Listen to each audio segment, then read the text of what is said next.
По екстремно ниските температури ќе имали утре што лозарите да закројат.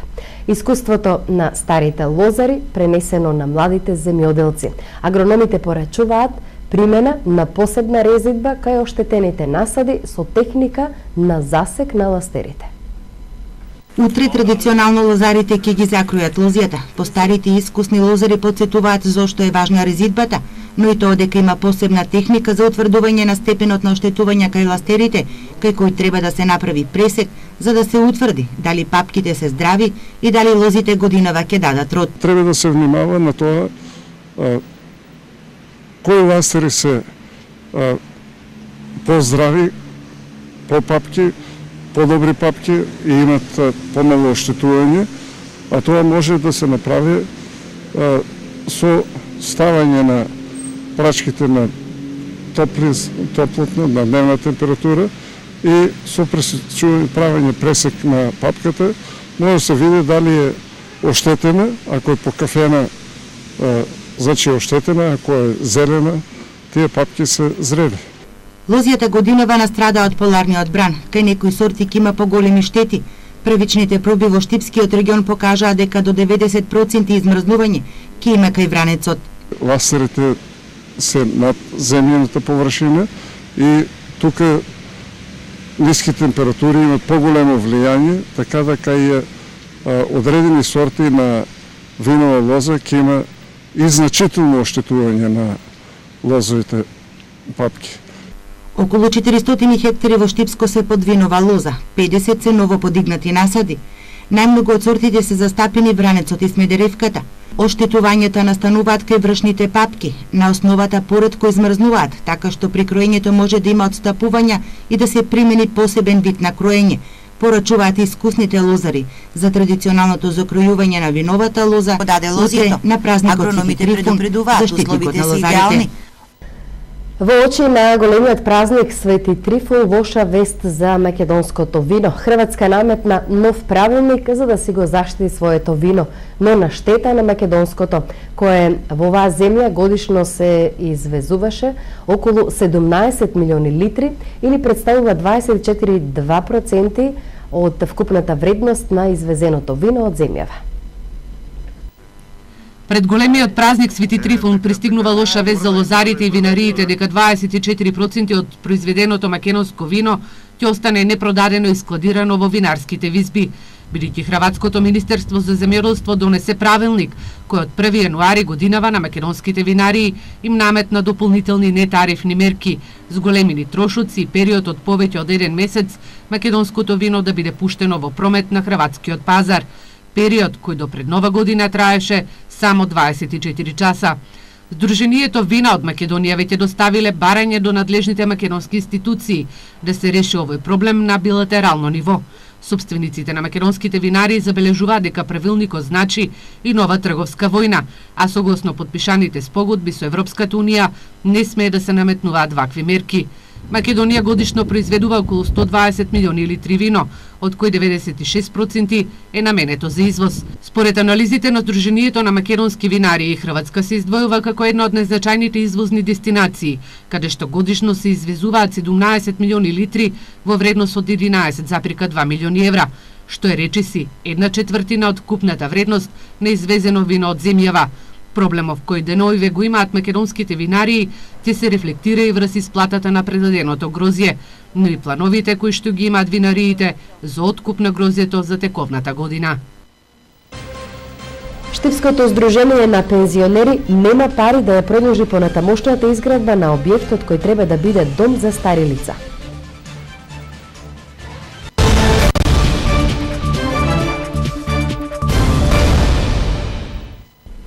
За останатиот долг за вода кон јавното предпријатие ИСАР, граѓаните ќе можат да го плаќаат на рати. Така одлучи управниот одбор на јавното комунално предпријатие ИСАР. Јавното предпријатие ИСАР со цел да им помогне на граѓаните одлучи долгот за неплатени сметки за вода да може да се плаќа на рати без пресметување на каматата. Во интерес на граѓаните на град Штип и во интерес на економската состојба во која се наоѓаат граѓаните на град Штип, им понудува на сите граѓани на град Штип да можат својот долг да го плаќаат на рати, и тоа од 6, 12 и 18 рати. Сето ова го правиме да излеземе во пресрет на самите граѓани, а и ние како јавно предпријатие да ја зголемиме наплатата и да ги добиеме нашите пари. Ние се откажуваме од каматата, таква одлуката на управниот одбор, само да ги собереме парите кои што ги должат граѓаните на нас како јавно предпријатие. Со правните лица немаме проблеми, бидејќи веќе ја сведивме наплатата сметка за сметка. Сите оние граѓани кои што нема да дојдат да склучат договор со нас и сите оние правни лица кои што нема да склучат договор со јавното предпријатие ИСАР, ќе бидеме принудени согласно законот да ги исклучиме од водоводниот систем. Инаку на јавното комунално предпријатие ИСАР за вода му должат и граѓани, но и правни лица. Во зависност од големината на сметката за вода, така ќе се реализираат и ратите за плаќање. Од граѓаните ненаплатени, нетужени сметки имаме околу 23 милиони денари, тужени сметки достигнуваат дури до сума од 75 милиони денари, а од правните лица имаме долг од прилика 2 месечни неплатени сметки, едно 12 милиони денари. Јавното предпријатие со цел олеснување на теретот на плаќање за останатите сметки на граѓаните донесе денеска како одлука на управен одбор една поволна мерка со која што сите граѓани што имаат неплатени тужени сметки до 30.000 денари, долгот ќе може да го измерат на 6 месечни рати со склучување на договор кај нас без камата. Граѓаните што имаат долг од 30 до 60.000 денари ќе може да го измират на 18 рати, а над 60.000 денари на 24 месечни рати. За социјалните случаи, јавното предпријатие ИСАР одлучи водата да ја наплаќа на 18 месечни рати. Во Штипскиот регион ќе се градат нови акумулации покрај браните на реките Козјак и Олтиња. Предвидено е изградба на акумулација кај селото Судиќ. Сушното Лакавичко поле ќе се наводнува од браната Мантово по изградбата на хидросистемот. Штипските сушни полиња ќе бидат наводнувани. Во програмата на Министерството за земјоделство влегуваат изградба на системот за наводнување на Лакавичкиот регион од браната Мантово, но и изградба на мини акумулации кај Сушево. Според градоначалникот Илчо Захариев, ова ќе значи заживување на штипските села, но и добро земјоделско производство, кое во моментов зависи од она што ќе падне од небото, односно од временските прилики. Единот е изработка на проектна документација за изградба на магистрален канал за наводнување од браната Мантово према Лакавичкиот регион, бидејќи со изградбата на таа брана се запусти цела Лакавица. Тоа ќе значи враќање на жителите, тоа ќе значи систем за наводнување за селата Пиперево, Лесковица, Сувограво, Степенци, Пукче, Селце, Драгоево до Софилари, Лакавица. Вториот проект е изградба на Козишка брана на реката Барга, тоа е браната Баргала на Козишка река. Мислам дека тој проект е многу значаен битен и за водоснабдување во наредниот период на Штип. Захариев вели дека во наредниот период ќе следи изработка на проектна документација за брана на Судичка река, каде што на целото Судик пред повеќе децении се правени одредени истражувања. Според него, најзначајно е што владата донесе одлука и за изградба на брана на река Олтиња, која ќе чини 2,6 милиони евра.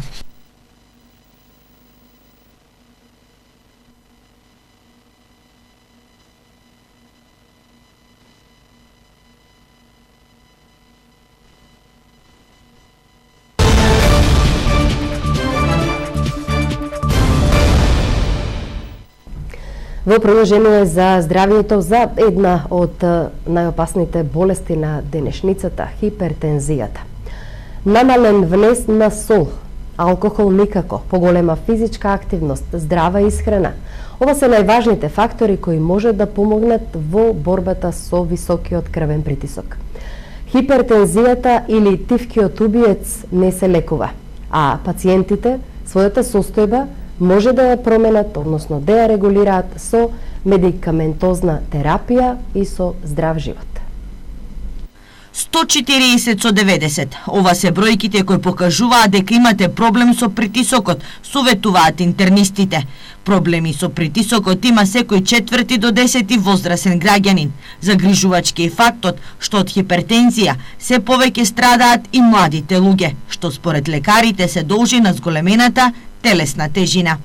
Последните критериуми на Светската здравствена организација укажуваат на тоа дека критериумите се многу построги, сега посебно за младите, веќе на 120 со над 120 и над 85 веќе тоа е ризик кој треба да се третира, да се анализира и евентуално да се лекува.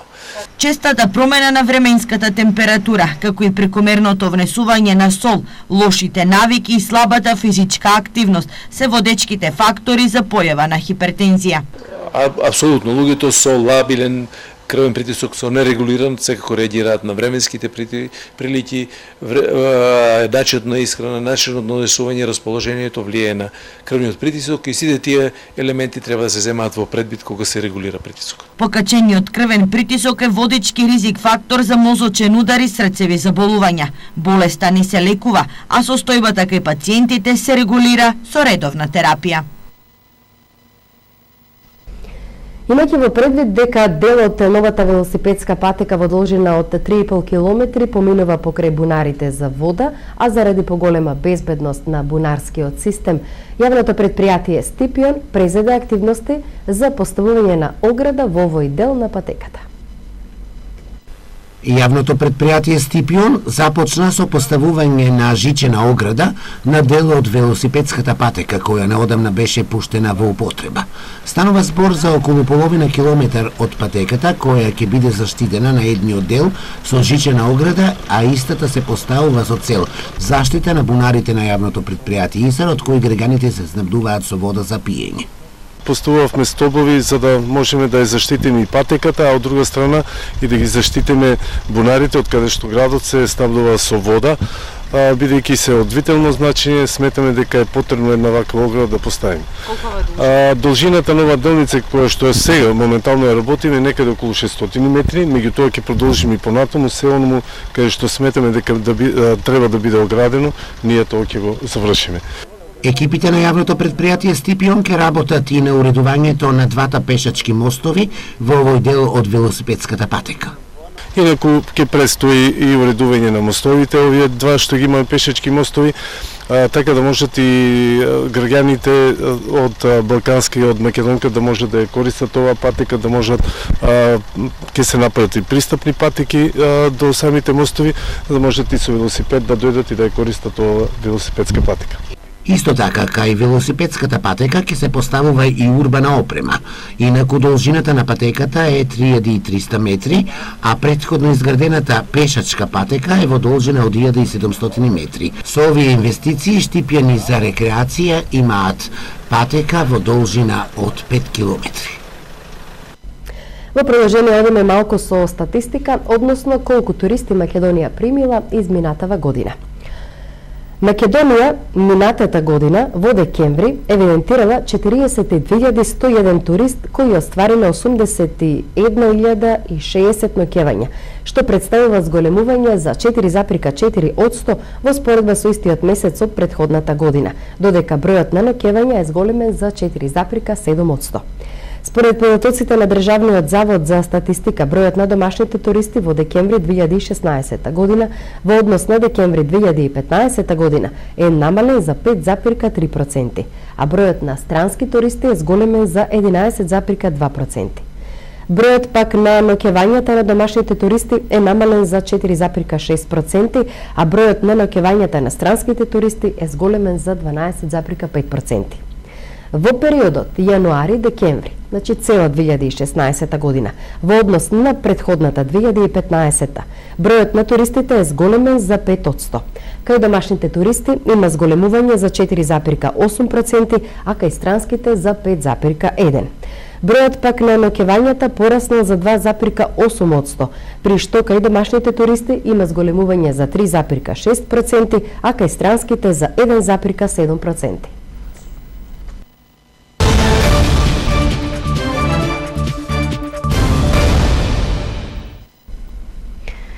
За другите актуалности. Штипското здружение на пензионери нема повеќе финансии за да ја продолжи понатамошната изградба на објектот што треба да биде дом за стари лица. Сите пари се потрошени, а единствен спас гледаат во инвеститор кој за целосната изградба на зградата треба да вложи уште 1,5 милион евра. Изградбата на објектот каде што треба да биде сместен центарот за стари лица во Штип ставен под знак прашалник.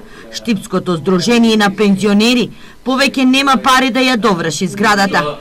Средствата во висина од околу половина милион евра со кои располагаше здружението се потрошени за досегашните градежни активности. Не може така да стое отворено и на забона времето, така се распадне.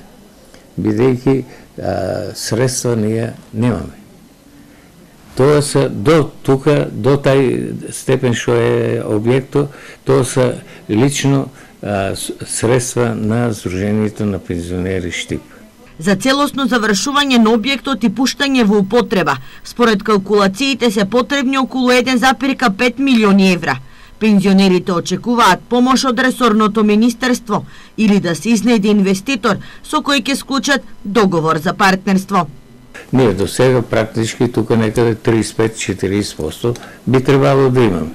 Па и натаму, како ќе тражиме средства вамо тамо, да можеме тај дом да го онедеме, бидејќи интересо, дори се јавуват наши пензионери, членове, сакат да аплицират, молби да достават. Изградбата на старечкиот дом стартуваше во 2013 година и според тогашните најави, објектот првите станари требаше да ги прими на почетокот од 2016-та.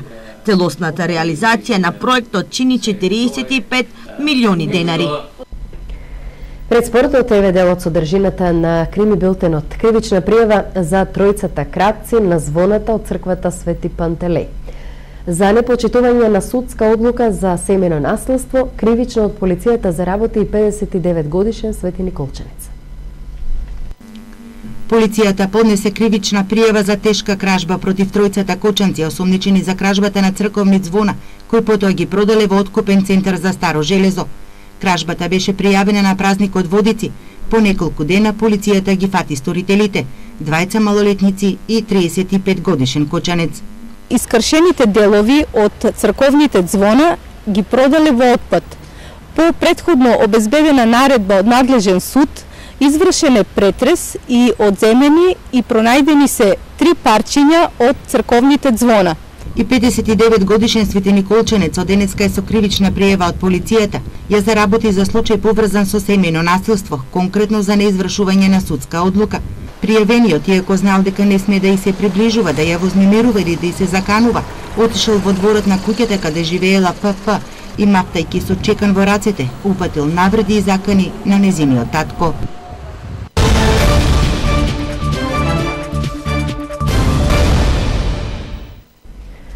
Во делот за спорт, борење и фудбал. Екипата на Брегалница во пријателски контролен надпревар во Штип загуби од екипата на српскиот второлигаш Земун со резултат 0-1. Ова беше генерална проба на Брегалница пред стартот на пролетниот дел кој ќе започне веќе од сабота, 18 февруари, а на градскиот стадион во Штип ќе гостува Тетовска Ренова. Успешен настап на пионерите и помладите сениори на Балканец на државното изборно првенство што се одржа во Прилеп. Филип Тасев беше прв во својата категорија и е прогласен за најдобар борач, а освоени се и повеќе втори и трети места. Вкупно 132 борачи во пионерски во конкуренцијата помлади сениори настапија на државното изборно првенство што се одржа во Прилеп. Борачки клуб Седми мај Леов и Федерацијата на борачки спортови на Македонија ја започаа годината со успешна реализација на ова првенство со единствено мото за враќање на борењето на некогашните славни патеки. Борачки клуб Балкана за настапи со по 10 борачи во двете возрастни категории, но она што го краси Штипскиот борачки клуб беше одлуката во Прилеп да патуваат сите млади борачи како навивачка поддршка, но и да ја доживеат атмосферата од ваквите борачки манифестации. Сите тие беа облечени во иста спортска опрема, како обележје и имидж на еден од најтрофејните клубови во нашиот град. Можеби ваквата пријатна атмосфера допринесе да се постигнат и добри резултати. Во конкуренција на пионери во категорија до 38 кг Стефан Штериов го освои второто место, а Никола Трајчев го освои третото место. Во категорија до 42 кг Дарио Димитров го освои второто место, а Окан Мамудов беше трети. Во категорија до 53 кг Филип Тасев го освои првото место, а воедно беше прогласен и за најдобар борач во пионерска конкуренција. Во категорија до 85 кг Тодор Георгиев го освои третото место. Во конкуренција на помлади сениори во категорија до 70 кг Орхан Шекиров го освои третото место. Во категорија до 86 кг Михаил Николов го освои второто место. Во категорија до 97 кг Џан Назифов го освои второто место, а Васе Спасов беше трети. Остварените резултати во прилив ветуваат поволни ветришта за Балкани со оглед на тоа дека се остварени со релативно млада екипа, а радува и огромниот интерес и кај помладите возрастни категории.